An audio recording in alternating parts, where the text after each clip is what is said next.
ज्ञान, योग, धारणा, सेवा, चारों की पराकाष्ठा जानने के लिए बने रहिए इस वीडियो के अंत तक। चार सब्जेक्ट हमारा है, ज्ञान, योग, सेवा, धारणा। बाबा इन सबकी समिति का जो पराकाष्ठा वो नारायण के स्टेज है। ज्ञान, योग, सेवा, धारणा में अगर हम उसकी पराकाष्ठा तक पहुंचेंगे तो नारायण के स्टेज पहुंचेंगे। उसके बाद अलग अलग ज्ञान की पराकाष्ठा क्या होगी, योग की पराकाष्ठा और सेवा और धारणा की अलग अलग पराकाष्ठा। जो योग की पराकाष्ठा होगी उसमें तो एक बाप दूसरा न कोई, उसमें कोई दूसरा दिखाई पड़ेगा, याद आएगा? नहीं याद आएगा। एक बाप ही बाप याद आता रहे। हर बात जो भी सामने आवेगी उसका कनेक्शन कहां बिठा देगा? बाप के साथ बिठा देगा। तो याद की पराकाष्ठा हो गई। ज्ञान की पराकाष्ठा है ये है कि दुनिया में अखबार छपते हैं, ढेर की ढेर बातें छपती रहती हैं। कोई भी इवेंट उठा लिया जाए और उसको ज्ञान के अनुकूल अर्थ कर दिया जाए, ज्ञान के अनुकूल उसे ढाल लिया जाए कि दुनिया में ऐसे होता है, तो ब्राह्मणों की दुनिया में भी शूटिंग हो रही होगी। उसका तालमेल बुद्धि में बैठ जाए। दुनिया में ढेर की ढेर फिल्में चलती हैं,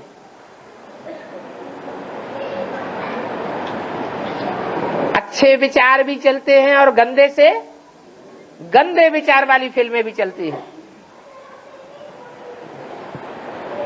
सिनेमा हॉल में जाकर के ज्ञानी तू आत्मा बैठ जावेगी, उसकी खुशी बढ़ेगी या घटेगी? क्यों? क्योंकि ज्ञान की पराकाष्ठा है। ऐसे ही सेवा की भी पराकाष्ठा होती है। कोई कितना भी गाली देता है, कितना भी अकल्याण करता है, कितना भी बुरा करने वाला है, लगातार बुराई करता है, फिर भी सामने आ जाए तो उसको ज्ञान रत्नों से सेवा करे या पत्थर मारना शुरू कर दे? है? सेवा करे तो ये सेवा की पराकाष्ठा हो गई। धारणा, भल कोई कैसा भी है, गंदे से गंदी धारणा करने वाला भी है, धारणा अच्छी नहीं है। हमारी मेज पर ही बैठ करके मांस मदिरा खा रहा है,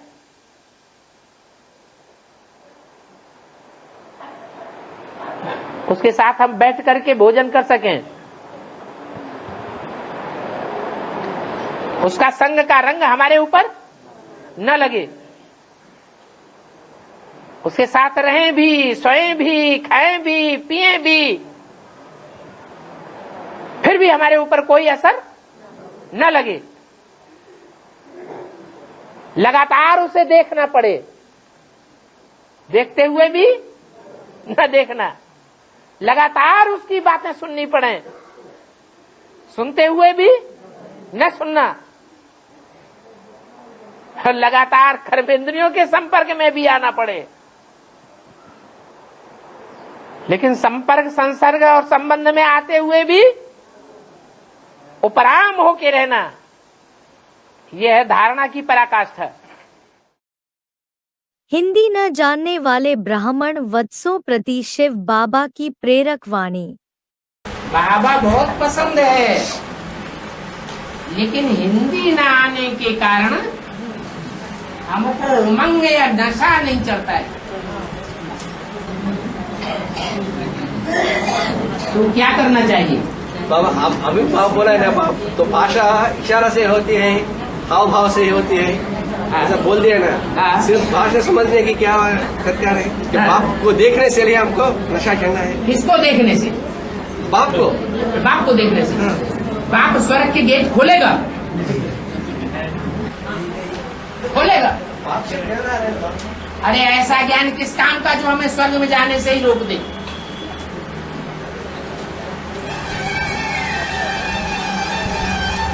हम नारायण और नारायण बनने का नशा हाँ, होना चाहिए। वो ज्ञान से ही होगा ना। अगर ज्ञान की गहराई नहीं होगी, ज्ञान की गहराई नहीं होगी, जैसे बी के बालों में ज्ञान की गहराई नहीं है, तो वो स्वर्ग में जावेंगे क्या? शास्त्रों में भी लिखा है रहते ज्ञानान्न मुक्ति, बिना ज्ञान के मुक्ति भी नहीं हो सकती। सारी दुनिया को भगवान की पहचान होनी है। पहचान माने ज्ञान।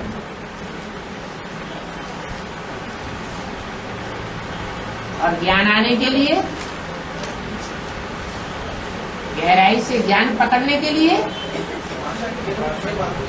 माँ बाप की जो भाषा है वो बच्चों की भी भाषा होनी चाहिए। तो बच्चे अगर भाषा नहीं समझते हैं या अधूरी समझते हैं तो या तो गूंगे हैं या तो बहरे। कोई बच्चे ऐसे भी परिवार में पैदा हो जाते हैं,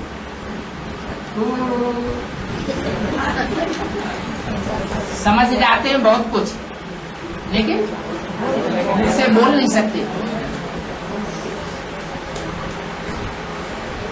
कोई बच्चे ऐसे हैं जो बोल तो सकते हैं, क्योंकि जो हैंडीकैप्स होते हैं ना, उनकी और इंद्रियां बहुत तीखी होती है। क्या? उनकी आंख में बड़ी परख शक्ति होती है, तो आंख से देख करके ही पहचान तो जाते हैं बाप को। बाप के बच्चों को भी परख लेते हैं, ये बाप का असल बच्चा है, ये भागने वाला है, ये भी परख लेंगे। लेकिन सुन नहीं पाते क्योंकि भाषा नहीं आती। तो ऐसा तो नहीं है कि जितने भी बाबा के भाषा न जानने वाले बच्चे हैं, नहीं, चलो स्वर्ग में जाना कोई बड़ी बात नहीं है, लेकिन यहाँ तो उमंग उत्साह में आने वाली बात है। उमंग उत्साह में हम जास्ती आवेंगे तो बाप के नजदीक पहुंचेंगे। उमंग उत्साह नहीं आवेगा तो नजदीक नहीं रहेंगे। तो यहाँ तो प्रश्न में प्रश्न भी किया जा रहा है और कारण भी बताया जा रहा है कि हमको उमंग उत्साह क्यों नहीं आती, क्योंकि हम भाषा नहीं जानते। तो जो चीज नहीं जानते हैं उसको जान लेना चाहिए। ऐसे भी नहीं है कि ऐसे सैंपल यहाँ नहीं है कि ज्ञान में आने के बाद, एडवांस ज्ञान लेने के बाद उन्होंने हिंदी नहीं सीखी है। बहुत से ऐसे हैं जब एडवांस में नहीं थे तो आई काका गागा नहीं जानते थे और अभी धड़ाधड़ हिंदी बोल रहे हैं, समझ रहे हैं, लिख रहे हैं। तो पुरुषार्थ ही नहीं करेंगे तो प्राप्ति कैसे होगी? कारण का निवारण कर दो, उमंग उत्साह आ जाएगा।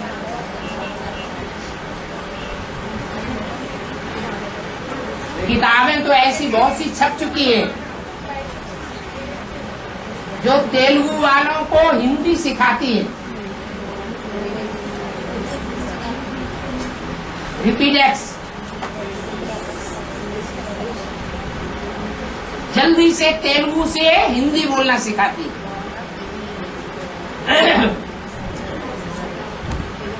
तेलुगु भाषा लिख पढ़ सकते हैं तो हिंदी को नहीं लिख पढ़ सकते। पुरुषार्थ करने से क्या नहीं होता है।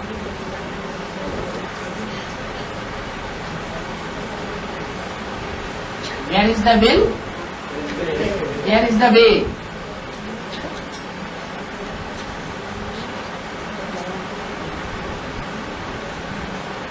और कुछ नहीं।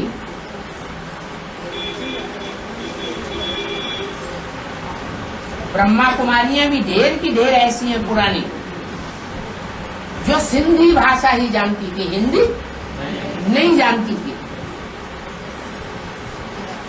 और बाबा की मुरली सुन सुन करके उन्होंने हिंदी सीख ली। यहां भी ऐसे बहुत से होंगे।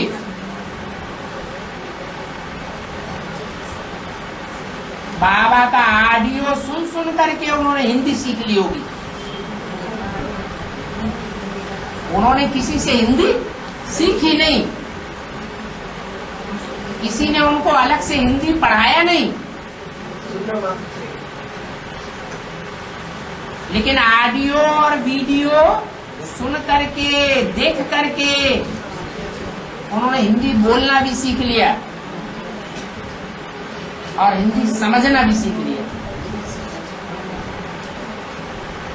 ये तो सब बहानेबाजियां हैं।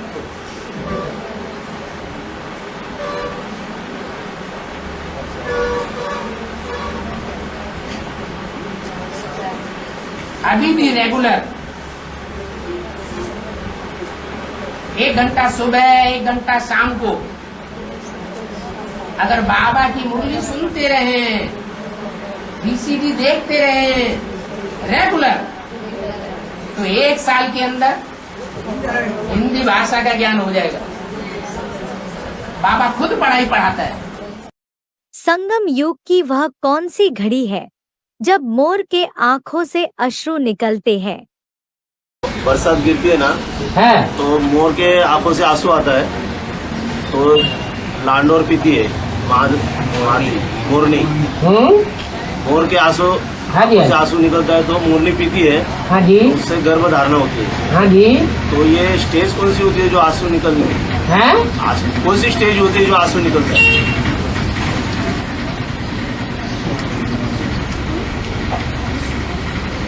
दो प्रकार का पुरुषार्थ है। एक है प्रैक्टिकल जीवन में प्रैक्टिकल कर्मेंद्रियों से प्रैक्टिकल पवित्रता को धारण करने का।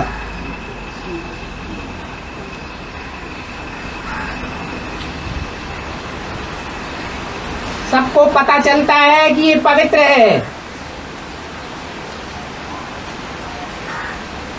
और उससे भी ऊंचा पुरुषार्थ है।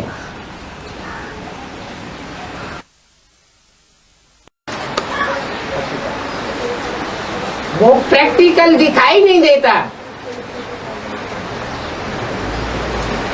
परंतु बुद्धियोग से उपराम रहने की बात है। इसलिए मोरनी को लंबी पूंछ दिखाई जाती है या मोर को लंबी पूंछ दिखाई जाती है? मोर की पूंछ बहुत लंबी है, लेकिन जितनी लंबी है उतनी ही सुंदर है ये देह अभिमानी की पूंछ, परंतु पवित्रता का आधार है।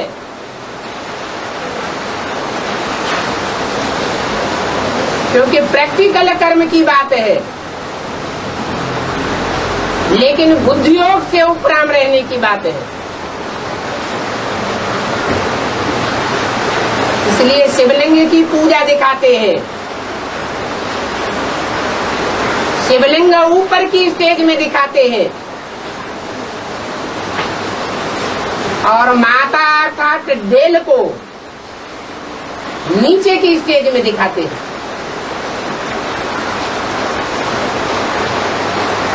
डेल है द्वयम नंबर का पुरुषार्थ। ज्ञान की गहराई को नहीं समझा। जैसे आज के सन्यासी पवित्रता को कुछ और ही समझते हैं। क्या समझते हैं? दूरबाज, खुशबाज। ऐसे ही बेसिक नॉलेज और एडवांस नॉलेज में जमीन आसमान का अंतर है। बेसिक नॉलेज वाले पवित्रता को क्या समझते हैं? स्थूल कर्मेंद्रियों की पवित्रता है या अंदरूनी पवित्रता की बात को समझते हैं? उन्हें पता ही नहीं है गृहस्थियों की पवित्रता क्या होती है। भगवान बाप सन्यासियों को आकर के पवित्रता का पाठ नहीं पढ़ाते, गृहस्थियों को पढ़ाते हैं।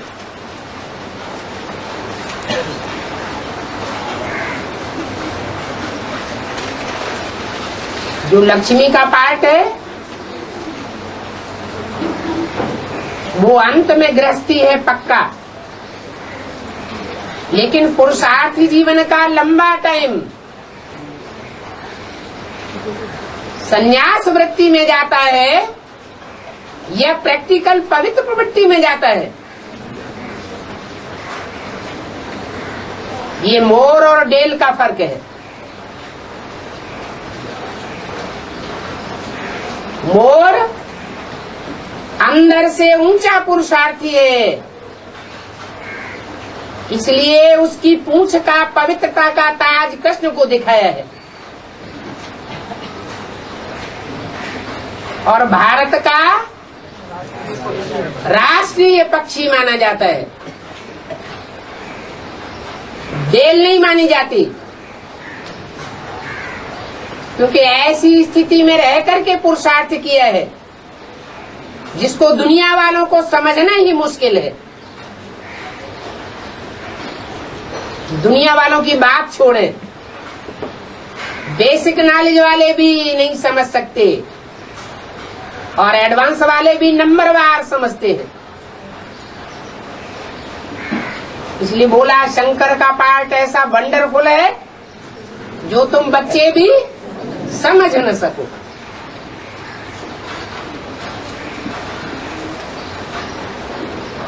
आंसू कब निकलता है?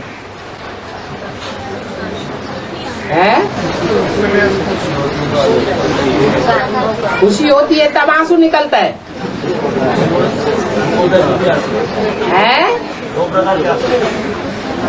बहुत खुशी हो जाती है, बहुत सुख होता है। आंसू जो डेल पीती है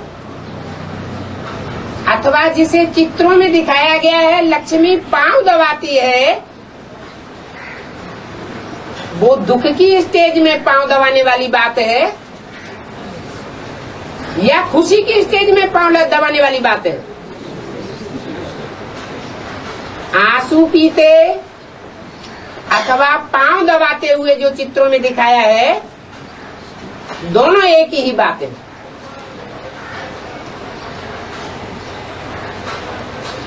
दुनिया नहीं समझती सच्चाई को, अंत तक कलंक लगाती है। जैसे कोई आदमी होता है अपने जीवन में सच्चाई से चलता है, सबके साथ सच्चाई से व्यवहार करता है, लेकिन दूसरे उसकी सच्चाई को नहीं समझ पाते और ही उसको तहमत लगाते हैं, तो उसका दिल रोता है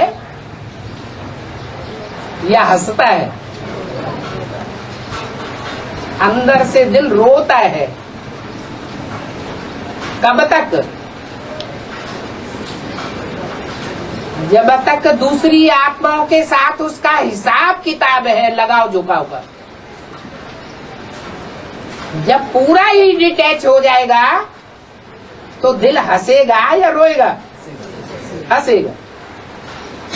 लक्ष्मी इस बात को नहीं समझ पाती। रामायण पढ़ते हैं या सुनते हैं, तो सुनने वाले और पढ़ने वाले पंडित लोग या भक्त लोग, उनके आंसू बहते हैं या राम के आंसू बहते होंगे?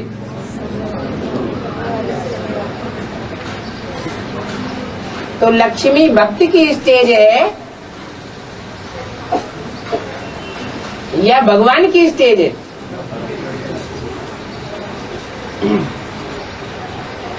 इसलिए मुरली में बोला वो चित्र अच्छा नहीं लगा, तो लक्ष्मी को मुक्त कर दिया। नारायण अस्त्र का परिहार केवल शिव स्तुति से ही हो सकता है। इसका कारण क्या है? नारायण अस्त्र का परिहार कोई दूसरा अस्त्र नहीं है सिवाय शिव स्तुति की। और नारायण को जो अस्त्र मिलता है,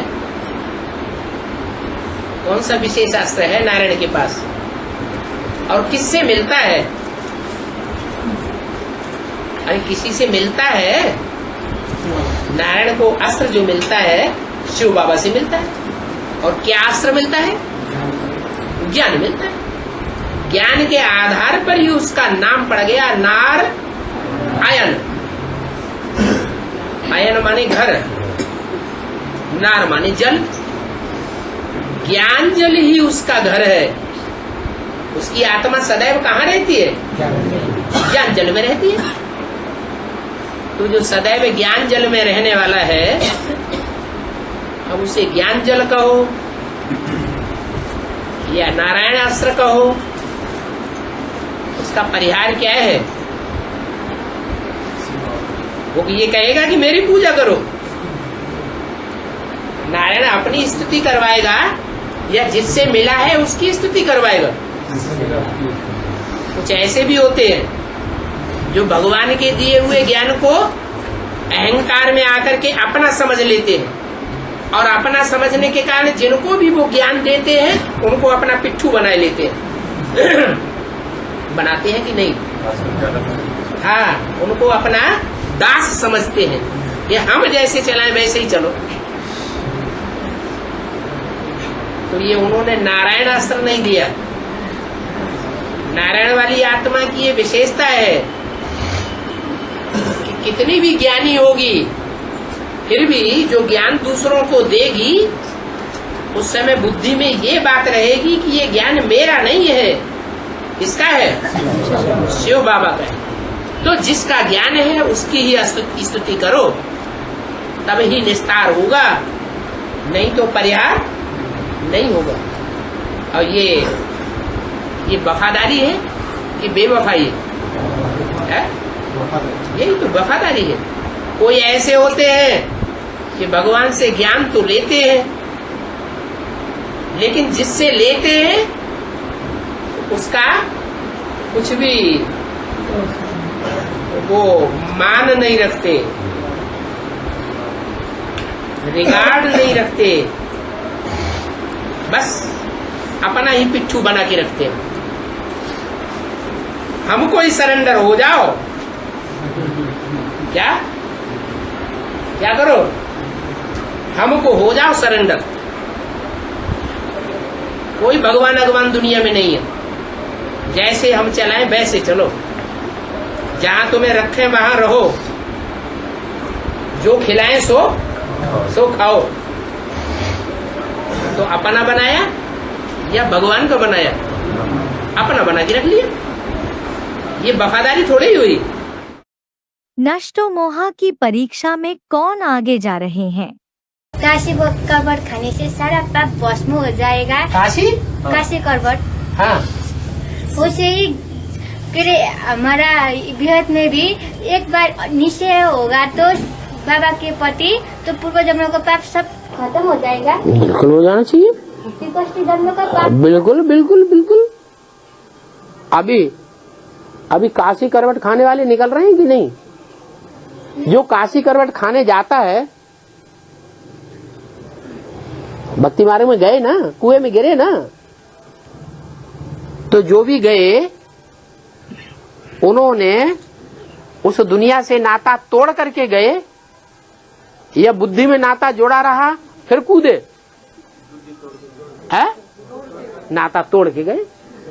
तो यहाँ भी जो जाने वाले हैं उनको ये तो मालूम हो जाता है कि वहां जाएंगे तो ना माँ बाप से, भाई बंधुओं से, ना मोहल्ले वालों से, ना यार दोस्तों से, सखी सहेलियों से फोन से बात भी नहीं हो पाएगी, है आमने सामने मिलना जुलना भी नहीं हो पाएगा। क्या मिलना जुलना भी नहीं है, न साथ बैठना होगा, न साथ खाना होगा, न साथ सोना होगा। तो नया जीवन हो गया या पुराना ही हुआ? नया जीवन हो गया।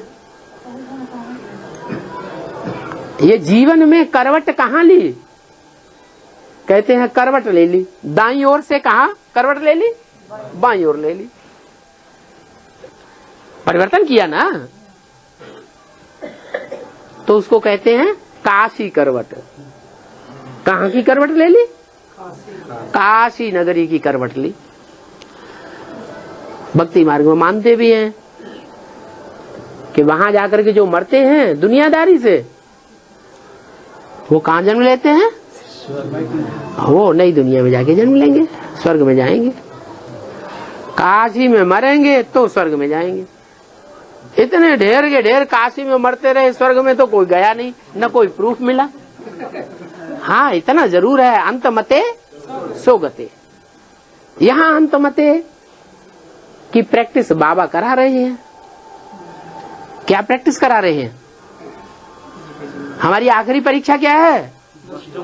नष्टो मोहा स्मृति लब्धा। तो शुरुआत हो रही है, निकलने वाले नंबरवार निकलेंगे, निकल रहे हैं। पवित्र आत्माएं पहले निकलेंगी या पवित्र निकलेंगी? पवित्र आत्माएं पहले निकलेंगी। बच्चा महात्मा कहा जाता है। तो जो बच्चा बुद्धि होंगे, सीधे साधे होंगे, वो निकलेंगे या तिकड़मी बुद्धि वाले निकलेंगे? सीधे साधे बच्चे निकल रहे हैं। रूहानी मिलिट्री के लिए बेहद का सरहद कौन सा है? भारत की रक्षा के लिए भारतीय सैनिक सरहद पर अपनी जान कुर्बान कर देते हैं। सरहद पर ही जान कुर्बान करते हैं। या दुश्मन देश के अंदर आ जाए तो भी जान कुर्बान करते हैं कि भाग जाते हैं? है देश के अंदर आ जाए तो भी जान कुर्बान करते हैं, और सरहद माने सीमा पर हो तो भी जान कुर्बान करते हैं। बेहद में सरहद का अर्थ क्या है? बेहद में सीमा क्या है? अरे वो तो स्थूल देश को समझते हैं भारत, लेकिन चैतन्य भारत भी तो है। चैतन्य भारत की सीमा है या नहीं है? है। तो उस सीमा का अगर कोई उल्लंघन करता है, क्या बोला मुरली में, श्रीमत के बरखिलाफ बात को तो रावण संप्रदाय समझो। और श्रीमत के बरखिलाफ कोई बात बोलता है तो ईश्वरीय सीमा का उल्लंघन किया या नहीं किया? है उल्लंघन किया। तो ऐसों का मुकाबला करने के लिए चाहे जान भी चली जाए, है मुकाबला करने वाला ज्यादा पावरफुल होगा तो उसका मुकाबला कर सकेंगे? है नहीं कर सकेंगे। तो या तो मर जाएंगे या मार देंगे। मर जाएंगे तो वो भी स्वर्ग में जाएंगे, क्योंकि साथी किसके बने? साथ किसका दिया है? स्वर्ग बनाने वाले का साथ दिया, इसलिए स्वर्ग में ही जाएंगे। और मार दिया तो जीते जी स्वर्ग में जाएंगे। सारी दुनिया को डुबा सकती है राधा की एक बूंद अश्रु। शास्त्रों में लिखा है कि राधा के एक बूंद आंसू में तीनों लोग उस आंसू में डूब जाएंगे।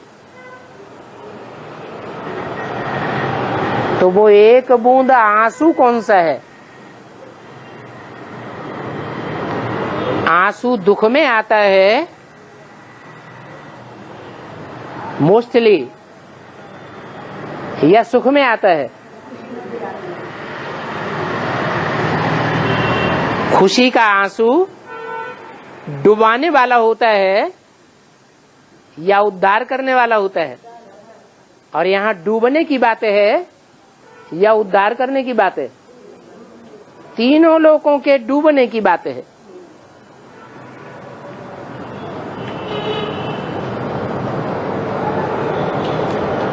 तो दुख रूपी जो आंसू है वो अपवित्रता से आता है या पवित्रता से आता है? कहां से आता है? अपवित्रता से दुख होता है। और पवित्रता में जो आत्मा टॉप मोस्ट हो वो दुखी हो सकती है? नहीं हो सकती। इसलिए बोला है राधा के लिए भी ऐसे बोला है और भगवान के लिए भी ऐसे बोला है। भगवान के लिए बोला है ब्रकुटी विलास सृष्टि लय होई, सपने संकट परय की सोई।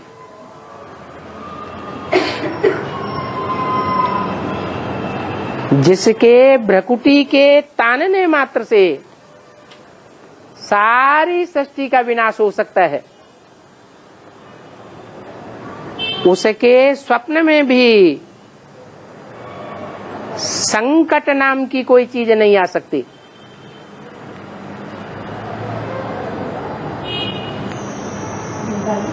जो प्रहलाद के जीवन में दिखाया गया है, प्रहलाद को अपने जीवन में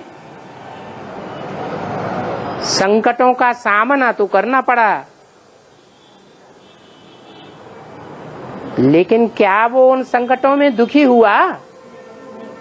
आंसू बहाया? नहीं बहाया।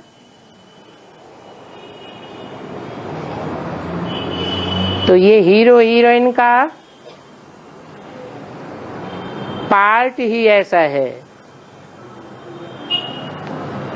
एक में पवित्रता की ताकत है जन्म जन्मांतर की, और दूसरे में जन्म जन्मांतर की पवित्रता की ताकत तो नहीं है, लेकिन बाप की याद की ताकत है। ये अरस परस है।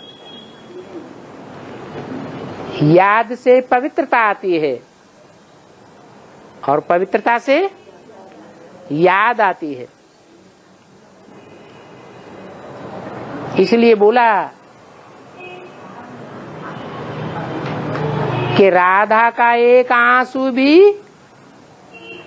अगर उस पर राधा पर संकट आता है, दुख आता है, तो उस दुख के टाइम पर सारी दुनिया डूब जाएगी। बच्चे कब होंगे शिव बाबा की नजरों से निहाल? आत्मिक स्थिति जब बच्चों की बने तो बाप की आत्मिक स्थिति से मेल होगा। बच्चे अगर देह अभिमान में होंगे तो बाप को आत्मिक स्थिति से मेल होगा? नहीं होगा। ये नजर से निहाल होना है। जो बाबा कहते हैं कि बच्चों को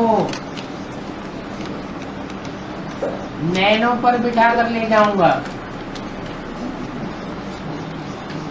अभी वो प्यार क्यों नहीं पैदा होता?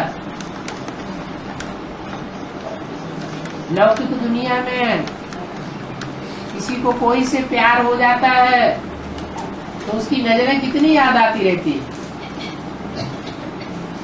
1, 2, 10 सेकंड की नजर भूलती ही नहीं।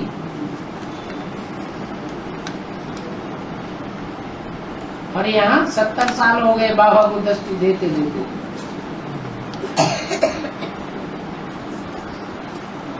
और मेल नहीं हो पाता।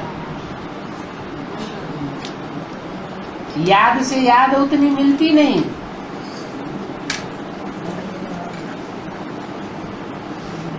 नहीं तो बाबा कहते हैं दिल से दिल को राहत होती है।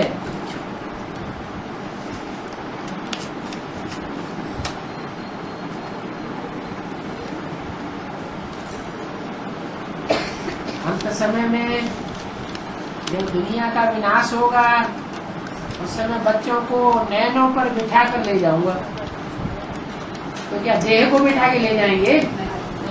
किसको बिठा के ले जाएंगे? जो आत्माभिमानी बच्चे बने होंगे, जिन्होंने अपन को पुरुषार्थ करके प्रैक्टिस करके आत्मा बनाया होगा, उनको ले जाएंगे। ऐसे बच्चों को ले जाएंगे जिनके देखने से ही दूसरों को आकर्षण हो जाए।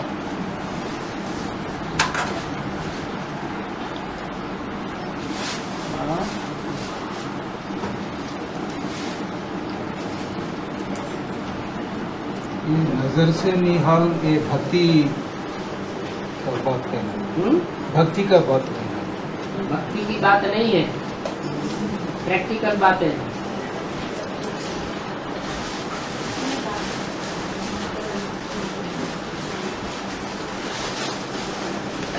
माँ अपने बच्चे को देखती है प्यार से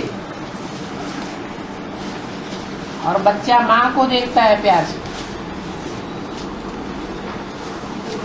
जैसे गोद में बच्चा माँ की गोद में तुरंत चला जाएगा, कोई दूसरा उसे गोद में लेना चाहे तो नहीं जाएगा। ऐसे दृष्टि का भी हिसाब है। दृष्टि से दृष्टि तब मिलती है जब समान स्टेज हो।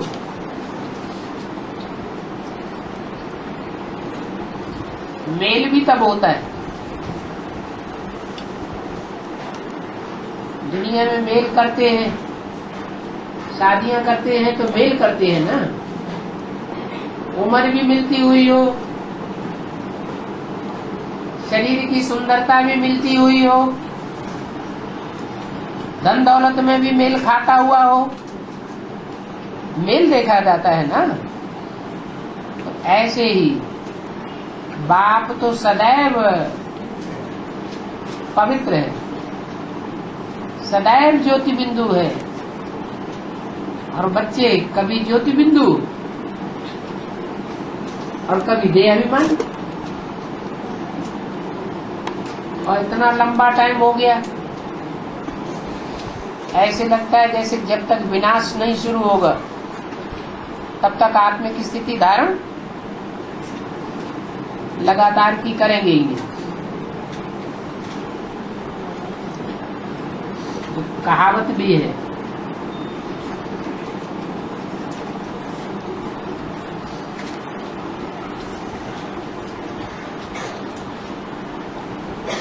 कि टेढ़ी उंगली से घी निकलता है, सीधी उंगली से घी भी नहीं निकलता।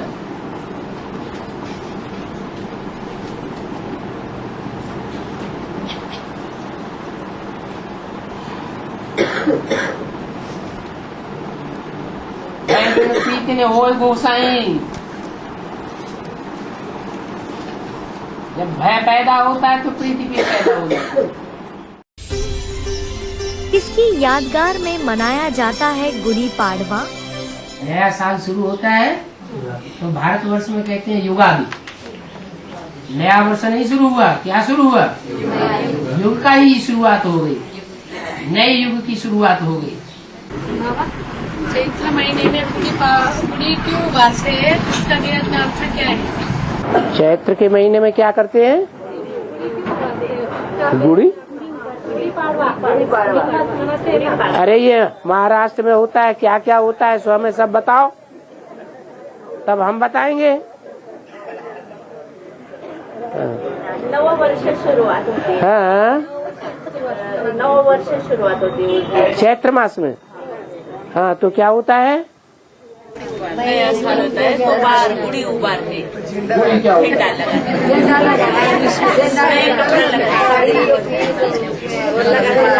कपड़ा लगाते उसके ऊपर तांबा लगाते। अरे जब नई दुनिया आएगी तो नया कपड़ा पहनेंगे या नहीं पहनेंगे, कि ये पुराना ही पहने रहेंगे? हाँ। और कलश उल्टा करके हाँ, जो ज्ञान कलश है उसकी दरकार है, फिर तो दरकार ही नहीं, तो उल्टा करके रख दो। मध्य पक्ष के बाद जो प्रतिपदा आती है शुक्ल पक्ष की, हाँ, तो उसी टाइम ये महाराष्ट्र के अंदर गुड़ी पड़वा एक त्योहार मनाया जाता है, नया ईयर मनाया जाता है। व्यापारी लोग भारत में युगादि बोलते हैं। महाराष्ट्र के अंदर उसको नया ईयर मनाया जाता है, न्यू ईयर मनाया जाता है। हाँ, जैसा दिवाली पे नया ईयर मनाते हैं ना, जैसा 1 जनवरी से नया ईयर मनाते हैं, उसी तरीके से शुद्ध प्रतिपदा को चैत्र में नया ईयर मनाते हैं महाराष्ट्र में। उसको गुड़ी पाड़ा बोला जाता है।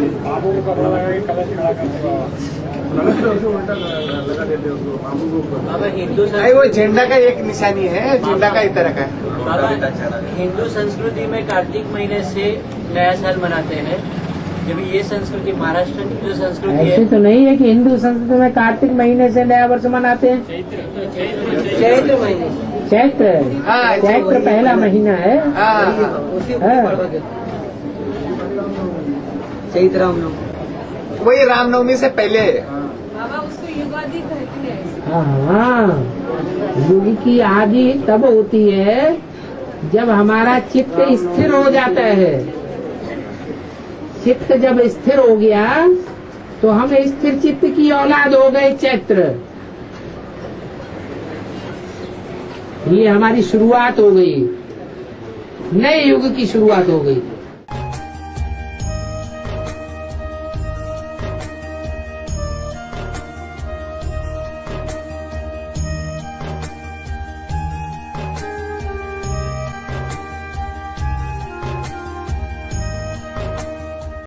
कौन करना चाहेंगे बाबा से पर्सनल मुलाकात? पर्सनल मुलाकात का मतलब ये है कि जो बाप आकर के सर्वसामान्य को ज्ञान देते हैं, उसके अलावा हमको पर्सनल ट्यूशन चाहिए। क्या? जैसे क्लास में स्टूडेंट पढ़ते हैं ना, स्कूल में या कॉलेज में, तो कॉलेज में टीचर या प्रोफेसर पढ़ाता है और कोई स्टूडेंट फिर पर्सनल ट्यूशन लेते हैं, तो वो कमजोर कैटेगरी के हैं या पावरफुल हैं? कमजोर कैटेगरी के हैं, इसलिए ट्यूशन ले रहे हैं। जो पावरफुल होते हैं उनको अलग से ट्यूशन लेने की क्या दरकार?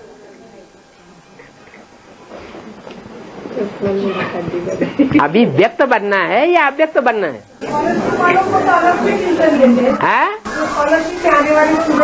हाँ, उनका तो क्लास भी नहीं हो रहा है अभी, उनको तो दृष्टि भी नहीं मिल रही है बैठ करके। अभी तुमने कहाँ से अनुमान लगा लिया? अनुमान से नुकसान होता है।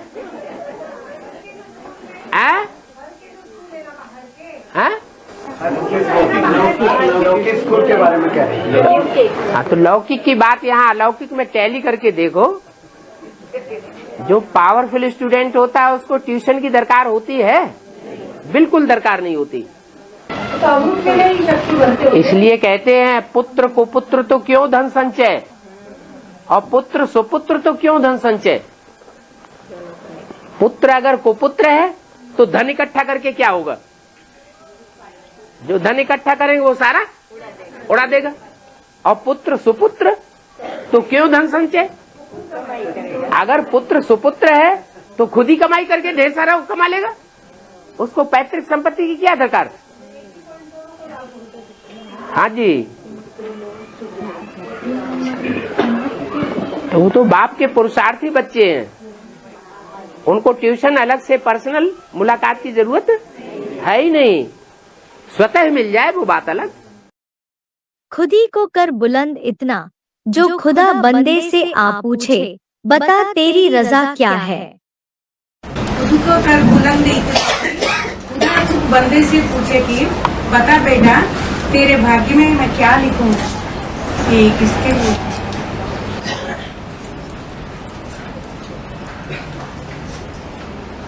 खुदी माना स्वाभिमान, स्व माने आत्मा, अभिमान माने मैं बाप की सर्वश्रेष्ठ श्रीमत को फॉलो करने वाली सर्वश्रेष्ठ आत्मा। इस स्वाभिमान को इतना बुलंद कर दे कि परम धाम में रहने वाला बाप खुद नीचे आ जाए।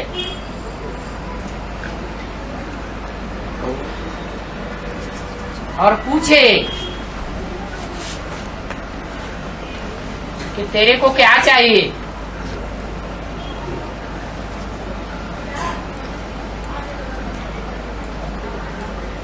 तो 63 जन्मों से रात रगड़ते रहे,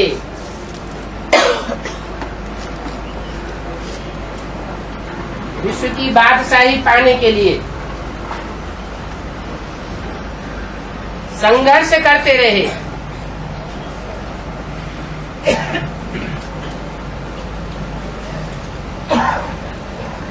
क्या प्राप्त किया है? विश्व की बादशाही प्राप्त की? कहाँ की?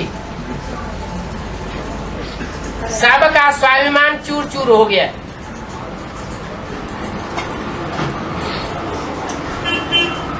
सब मिट्टी में मिल गए।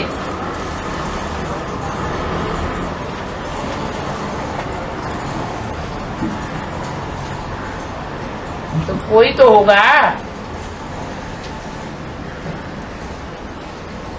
जैसे पहाड़ों से पत्थर उतरता है, पानी में संघर्ष करते करते करते समंदर के किनारे पहुंचता है और शालिग्राम बन जाता है। वो शालिग्राम पूजा जाता है। आदि से लेकर के अंत तक जो आत्माएं संघर्ष में लगी रही सच्चाई के लिए, वो ही जाकर के सचखंड की मालिक बनती है। लेकिन आत्मिक स्थिति में रहकर, देवान में रहने वाले, बाहुबल में रहने वाले कभी भी विश्व की बादशाही नहीं पा सकते।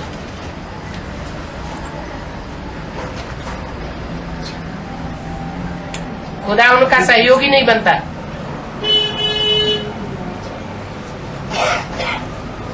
सहयोगी उनका बनता है जो ऐसी आत्मिक स्थिति में रहते हैं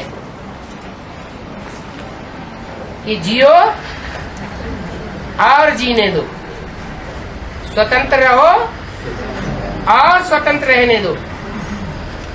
ये भारत की खास थ्योरी है,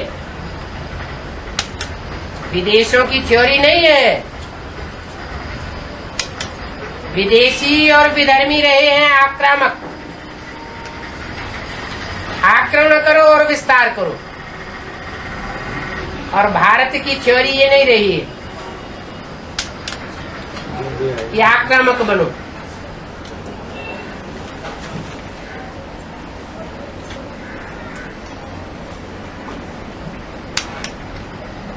उसको कहते हैं स्वाभिमान।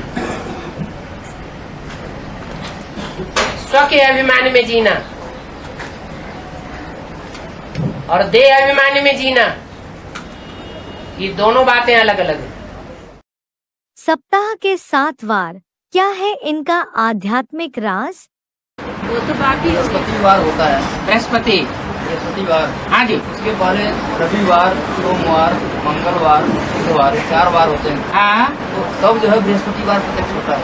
हाँ तो मतलब ये 4 वार जो है हाँ बृहस्पति के पहले प्रत्यक्ष हो जाते हैं। हाँ, इनमें पॉजिटिव कौन कौन है और नेगेटिव कौन कौन है? रविवार भी पॉजिटिव है, रविवार भी पॉजिटिव है, सोमवार भी पॉजिटिव है। सोम माने चंद्रमा, कृष्ण की सोल अपने में खराब नहीं है, हाँ जी, उसके ऊपर परछाया पड़ता है, दूसरों का प्रभाव पड़ता है, संग का रंग लगता है, तब पलट जाता है मंगल। मंगल भी बुद्ध का नाम ही क्या है? मंगल माना कल्याण। बुद्ध तो है ही बुद्धिमान, और कल्याण होने का सवाल ही नहीं। हाँ, वो तो शुक्राचार्य काली आंख वाले।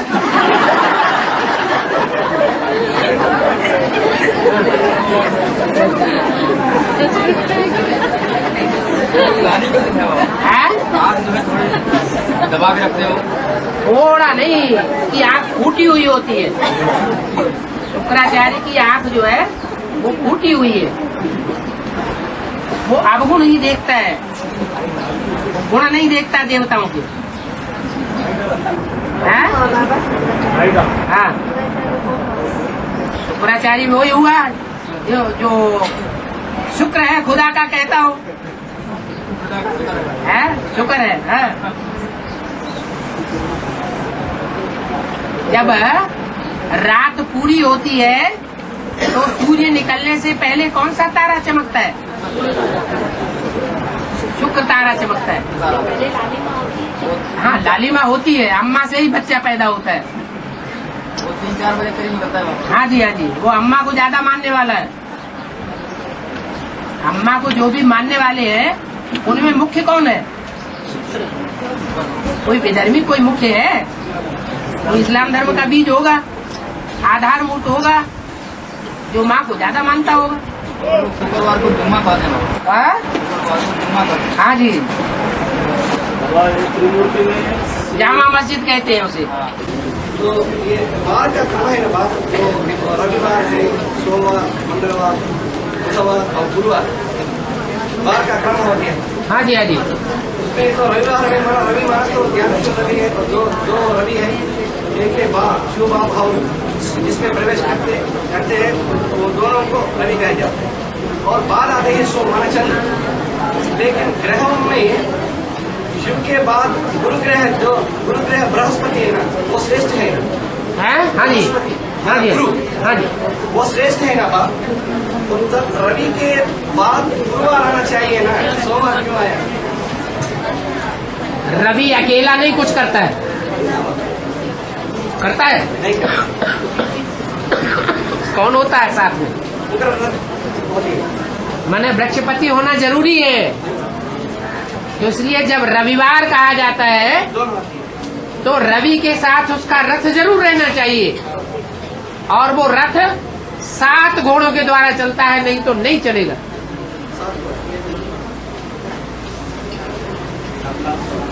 इसलिए अष्ट देवों में से 7 हैं घोड़े, आत्मा रूपी अश्व, और वो स्वयं है एक। और गुरु तो पीछे गए ना, बाद गए ना बाप। मंगल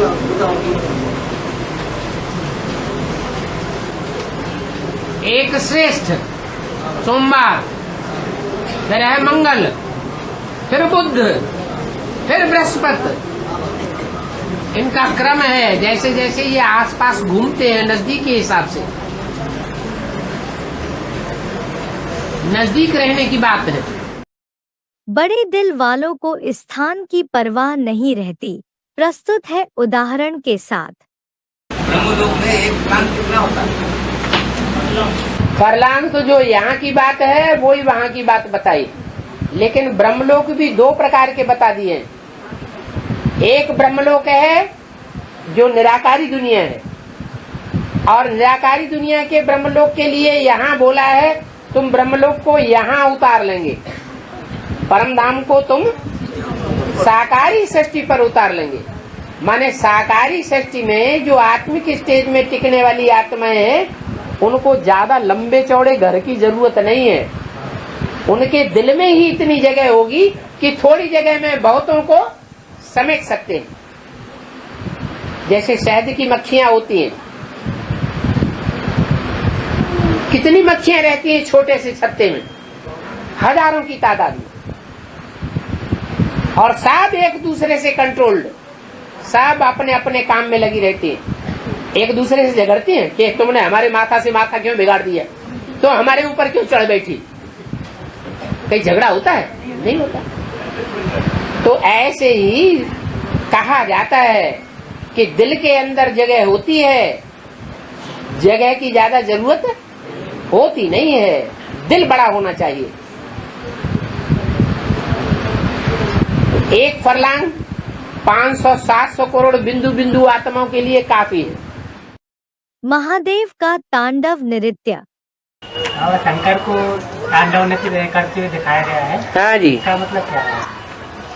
ताड़ माने क्या है? ताड़ माने प्रताप, पिटाई। तांडव माने पिटाई करने वाला। डांस माने ज्ञान डांस। मैंने कैसा ज्ञान डांस किया? एक एक आत्मा में जो कमजोरियां भरी हुई हैं, जन्म जन्मांतर के भक्ति मार्ग के संस्कार भरे हुए हैं, श्रीमत के बरखिलाफ चलने के संस्कार भरे हुए हैं, असुरों को फॉलो करने के संस्कार भरे हुए हैं, विधर्मियों और विदेशियों को फॉलो करने के संस्कार भरे हुए हैं, दिखावा के संस्कार भरे हुए हैं, उन संस्कारों को नाश करने के लिए शंकर के द्वारा तांडव नृत्य किया जाता है। ऐसे ज्ञान के पॉइंट्स उठा उठा के सुनाते हैं जो उन्हें डंडे की तरह लगते हैं, जैसे घाव हो जाता है। उनको शास्त्रों में बताया है बाण, ज्ञान तलवार, ज्ञान के बाण, ज्ञान के डंडे। ब्रह्मा के द्वारा जो वाणी सुनाई गई वो ज्ञान के डंडे नहीं अनुभव होते, ज्ञान के बाण नहीं अनुभव होते जो घाव कर दें, घायल कर दें किसी को। ज्ञान की कटारी या तलवार अनुभव नहीं होती जो कोई का देहभान बिल्कुल कट जाए, सर अलग हो जाए और देहभान रूपी धड़ अलग हो जाए। लेकिन शंकर का ज्ञान डांस ऐसा है जो सारी दुनिया के देहभान को खलास कर देने वाला है। ब्राह्मणों की दुनिया में चैतन्य शास्त्र किन्हें कहेंगे? शास्त्र जितने भी होते हैं जिनका नाम ही रखा गया शास्त्र,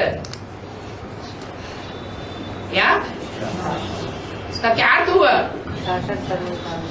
शास्त्र माने शासन करने वाला विधान, जो दूसरों के ऊपर शासन करता है या शासन करने के नियम कानून बनाए हुए हैं अपनी अपनी मनमत पर,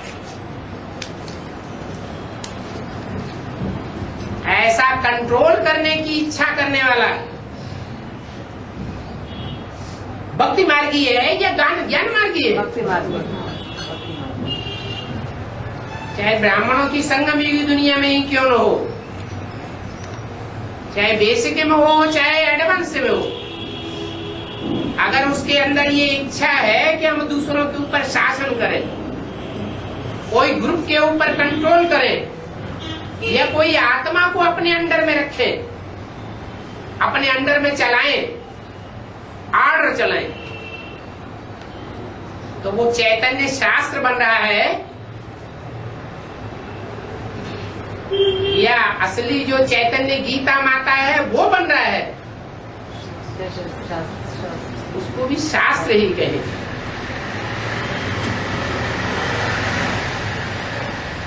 हम असल ब्रह्मा बाप की औलाद हैं। उस मुकर्रर रथ में बाप आया हुआ है, वो बाप कहते हैं बच्चे I am your most obedient servant. तो बाप ही सर्वेंट बन करके आया हुआ है, तो हम बच्चों को दूसरों के ऊपर शासन करने की इच्छा रखनी चाहिए क्या? नहीं।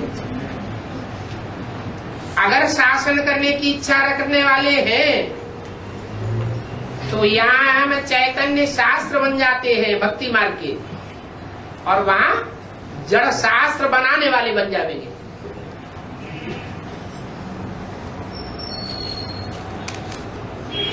दास बनते हैं भक्ति मार्ग में। और भक्ति मार्ग कहां से आता है? रावण से आता है भक्ति मार्ग। तो जो भी शासन करने की इच्छा करने वाले हैं ब्राह्मणों की दुनिया में, वो कौन से संप्रदाय हो गए? रावण संप्रदाय हो गए। क्यों कहा जाता है सुबह का अमीर शाम का फकीर? सुबह का अमीर, हाँ जी, हाँ जी। सुबह का अमीर का मतलब सतयुग पी सवेरा। वो कब से शुरू होता है? अरे सवेरा कब से शुरू होता है? क्या उसमें प्रमाण आ जाता है कि उसको सवेरा कहा जाता है? ज्ञान सूर्य प्रकट होता है तो उसको कहते हैं सवेरा। सुबेरा या सुबह, सुबह का अमीर। तो सवेरा कब होता है ऐसा बेहद में? कौन से युग में होता है? जो संगम युग में बाप प्रत्यक्ष होता है प्रैक्टिकल में, वो ज्ञान सूर्य प्रत्यक्ष होने का टाइम ही संसार में सवेरा कहा जाता है। जिस मुकर्रर रथ के द्वारा प्रत्यक्ष होता है वो सारी दुनिया के बीच में सबसे जास्ती अमीर कहा जाता है।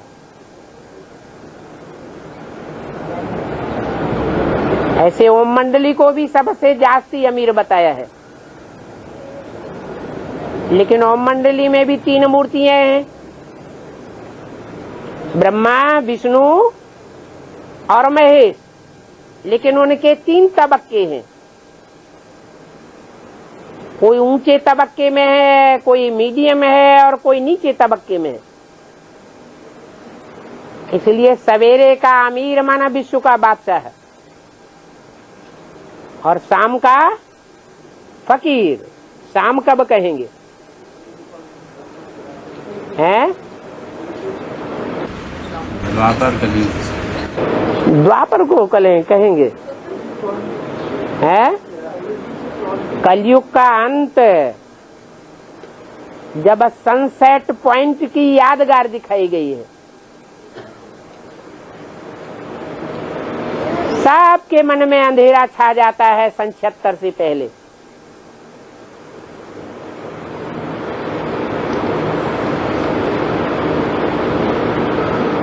सूर्य जैसे छिप गया, अंधेरे में चला गया। उस समय वही आत्मा जो आदि में दुनिया की सबसे जास्ती अमीर साहूकार थी, विश्व का मालिक थी, वो किस स्टेज में आ जाती है? शाम का फकीर सन 76 में।